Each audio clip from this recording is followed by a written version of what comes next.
본문 말씀 베드로전서 5장 1절로 7절 말씀입니다. 너희 중 장로들에게 권하노니 나는 함께 장로된 자요 그리스도의 고난의 증인이요 나타날 영광에 참여할 자니라. 너희 중에 있는 하나님의 양무리를 치되 억지로 하지 말고 하나님의 뜻을 따라 자원함으로 하며 더러운 이득을 위하여 하지 말고 기꺼이 하며 맡은 자들에게 주장하는 자세를 하지 말고 양무리의 본이 되라. 그리하면 목자장이 나타나실 때에 시들지 아니하는 영광의 관을 얻으리라. 젊은 자들아 이와 같이 장로들에게 순종하고 다 서로 겸손으로 허리를 동이라. 하나님은 교만한 자를 대적하시되 겸손한 자들에게는 은혜를 주시느니라. 그러므로 하나님의 능하신 손 아래에서 겸손하라. 때가 되면 너희를 높이시리라. 너희 염려를 다 주께 맡기라. 이는 그가 너희를 돌보심이라. 아멘. 사랑이 많으신 주님, 주의 은혜 감사합니다. 또 한 주간 새로 시작하면서 또 주의 말씀 붙들며 또 새날을 새롭게 말씀으로 살기를 원합니다. 이 시간 주의 말씀 가운데 역사하셔서 다시 한번 우리에게 말씀 붙들고 살아갈 수 있는 그런 귀한 말씀으로 역사해 주시옵소서. 감사드리며 예수님 이름으로 기도하옵나이다. 아멘. 네, 오늘 베드로전서 5장 1절로 7절에서 교회 장로들에게 그리고 젊은이들에게 각각 권면의 말씀을 주고 있습니다. 오늘 같이 그 장로들에게 권한다 하신 이 부분을 좀 같이 묵상하기를 원합니다. 단순히 우리 교회에서 장로님들에게만 해당하는 그런 말씀 아니고 우리가 믿음의 지도자다 혹은 내가 믿음으로 양육하는 자다, 아니 가장 연약한 사람이라 하더라도 나에게 맡겨주신 이가 있다 이렇게 생각할 때 오늘 말씀을 우리가 같이 묵상할 수 있을 줄로 믿습니다. 우리 모두에게 하는 그러한 권면의 말씀이라 이렇게 믿습니다. 교회 지도자됨 혹은 내가 누군가를 이렇게 사랑하고 맡은 자로서 감당할 일 살펴봅니다. 1절 말씀을 보면서 우선 세 가지를 봅니다. 너희 중 장로들에게 권하노니 나는 함께 장로된 자요 그리스도의 고난의 증인이요 나타날 영광에 참여할 자니라. 저는 이 너희 중 장로들에게 권하노니 나는 함께 장로된 자요, 이 부분이 참 무엇보다 감동을 줍니다. 초대교회에서 장로들이다 이렇게 말을 했을 때 이 장로라고 번역된 이 말이 엘더를 나타내는 것이라 이렇게 볼 수 있겠죠. 또 프레스비터스 이렇게 번역이 될 수도 있을 테고요. 그러나 중요한 것은 어떻게 부르든지 이것은 초대 기독교에서 교회에서 연장자들 혹은 지도자들 혹은 말씀을 먼저 맡아서 무엇인가 그 교회를 지키면서 말씀을 따라서 연약한 이들을 주님 앞으로 인도하는 자들 이렇게 생각해 볼 수가 있겠습니다. 그런데 특별히 초대 기독교에서 이 장로다 이렇게 얘기를 했을 때 이것은 대부분 그 사역자들을 가리키는 것이라고 볼 수가 있죠. 오늘날에는 사실은 그 켈빈 이후에 그 신성 도시라고 그러나요? 그 도시 안 세속 사회 안에서도 교회 안에 있는 세 가지 질서를 이제 그대로 닮아서 모든 사람들이 세상 가운데서 이러한 역할을 감당하도록 하자 해가지고 오늘날 우리가 교회 안에 있는 신령 직분이죠. 우리 장로, 권사, 집사 하는 이 세 가지 3종 질서가 목회자 혹은 사역자들을 이제 그대로 이제 세상 가운데서 감당할 수 있도록 같은 형태로 임명한 것이다 이렇게 보면 좋겠습니다. 그러니까 초대교회에서는 사역자들이라고 볼 수가 있습니다. 그런데 오늘 이 말씀을 이렇게 보면은요, 이 말을 하는 게 베드로, 사도 베드로, 우리가 예수님의 수제자 아닙니까? 사도 베드로는요. 그리고 예루살렘 교회에서는 두 기둥, 예수님의 동생 주의 형제 야고보와 베드로 이렇게 두 기둥 이렇게 말할 수 있는 그런 사람입니다. 그런데 나와 나는 함께 장로된 자요. 이렇게 말하고 있습니다. 그 베드로의 그 지위를 생각하면서 교회 안에서 그 베드로가 끼치는 영향력이나 이 모든 것에서 다른 사람들과 비교해서 전혀 비교가 될 수 없을 정도로 굉장히 큰 그러한 사도죠. 그런데 모든 교회 다른 사역자들 향해서 나도 너희와 같은 장로요 이렇게 말을 하고 있습니다. 그러니까 나도 똑같다 이렇게 말하고 있는 것이죠. 주님께서 맡겨주신 그 일을 감당하는 그 마음이나 주님께서 맡겨주셨을 때 그 일은 똑같다 이렇게 말하는 거 아닙니까? 만약에요 이 말씀을 읽는 한 교회를 생각해 보세요. 초대교회 당시에. 근데 예루살렘 교회라고 하면은 그 맨 첫 번째 탄생한 교회고 거기에서 지도자라고 하면 영적으로 굉장히 높다고 볼 수도 있겠죠. 그렇게 하이라키컬하게 생각을 하면은요. 그런데 그 베드로가 로컬에 있는 한 교회에 있는 그 사역자들 향해서 맡겨주신 그것을 감당하는 그 부르심에는 똑같다 이렇게 말하고 있는 것이지 않습니까? 권위보다는 겸손함이 느껴지고요. 어찌 보면은요 결연한 그런 고백으로 들려집니다. 이렇게 말하는 거죠. 내가 주님을 따라가면서 이렇게 살고 있는데 이 면에 있어서는 우리 똑같지 않느냐. 우리 지금 이렇게 주님을 믿기 때문에 고난 가운데서도 이렇게 감당하면서 살고 있지 않느냐. 이렇게 말하고 있는 것처럼 들립니다. 그러니까 내가 이렇게 감당하면서 살고 고난 가운데서도 믿음을 지키면서 내게 맡기신 양떼를 돌보면서 살려고 하는데 바로 당신들도 주님이 불러주신 대로 그 양떼를 지키고자 말씀 따라 순종하면서 살고자 주님 뜻을 이루고 살고 있지 않느냐. 우리 똑같지 않느냐. 그럼 우리가 지금 이렇게 살고 있지 않느냐. 이런 결연한 고백을 같이 나누고 있는 것처럼 저는 들립니다. 이러면서 우리 한번 우리 자신을 돌아보길 원합니다.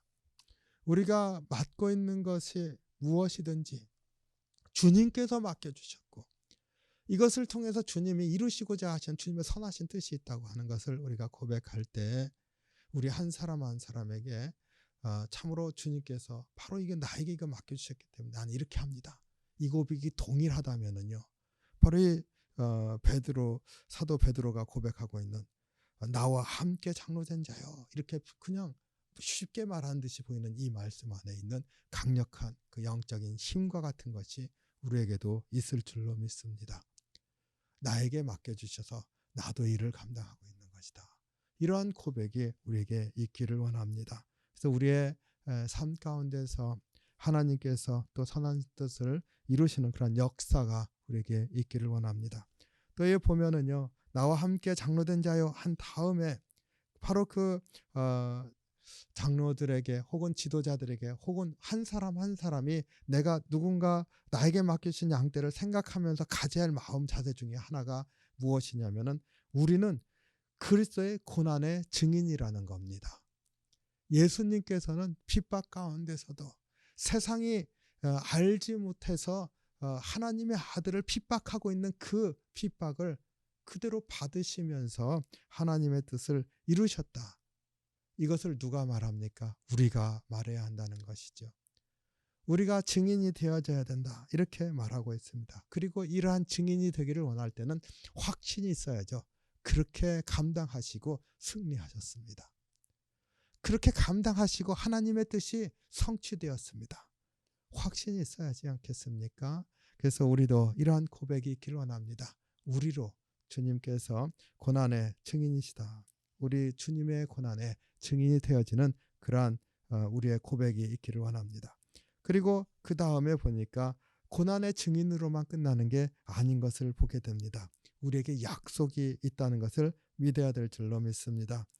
영광에 참여할 자라.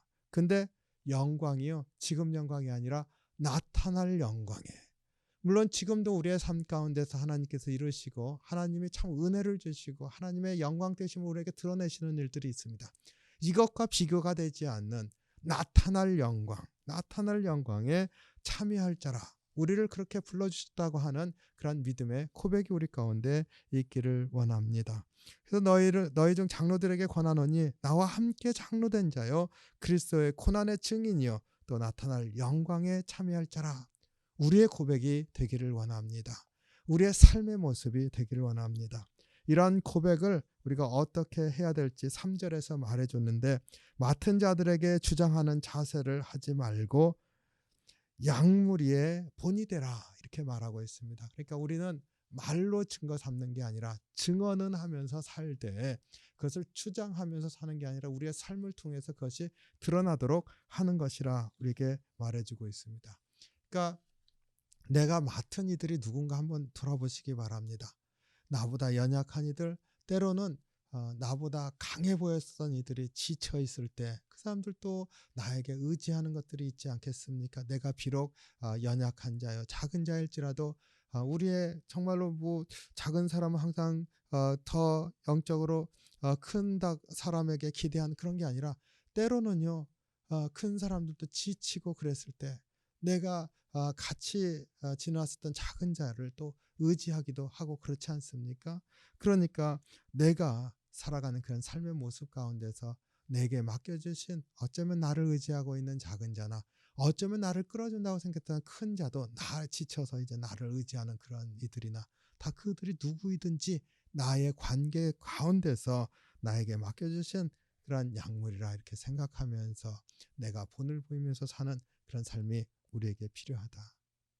우리의 삶 가운데서 주님은 나를 통해서 작은 이들을 붙들어 주기도 하고 인도하기도 하셨지만 또 어떤 때는 사역자들을 쉬도록도 만들어주는 그러한 사명도 나에게 주셨구나. 또 이런 고백도 할 수 있기를 원합니다. 어쨌든 우리의 삶 가운데 본을 보이면서 이렇게 주님께서 맡겨주신 선한 일들을 이루어간다는 것을 꼭 유념하시기 바랍니다.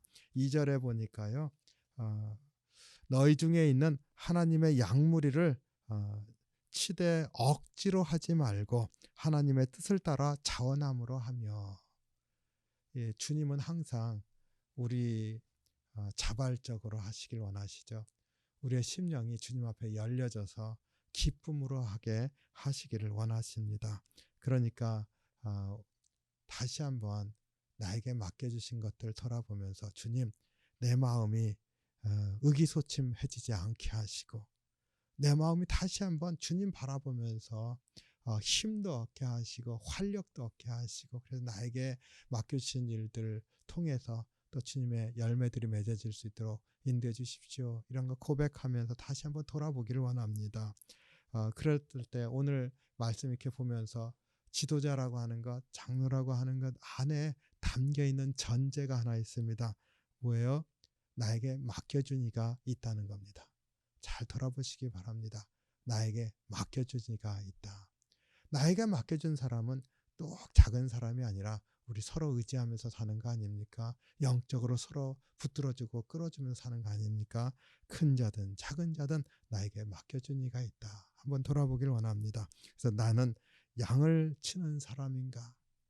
내게 맡겨주신 양은 누구인가? 나는 본을 보이고 있는가? 이렇게 이 질문을 우리에게 하면서 주님 앞에 다시 한번 바로 서기를 원합니다.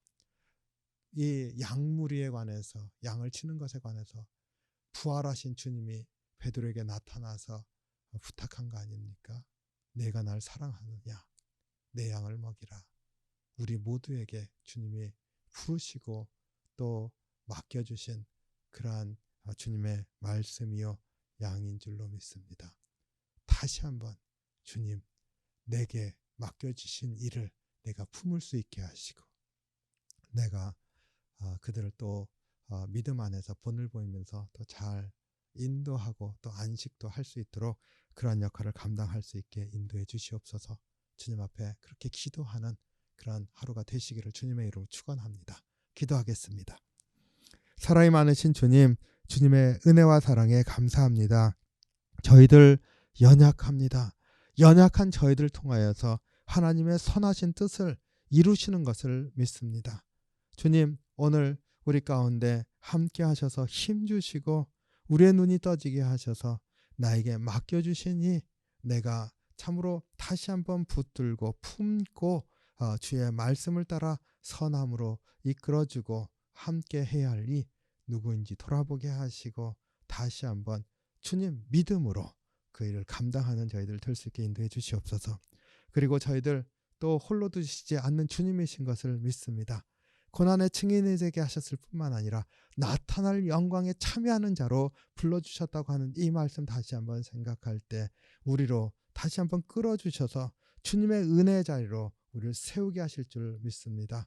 오늘 또 그런 하루가 될 수 있도록 주장해 주셔서 참으로 믿음으로 승리하는 귀한 하루로 인쳐 주시옵소서. 감사드리며 예수님 이름으로 기도하옵나이다. 아멘.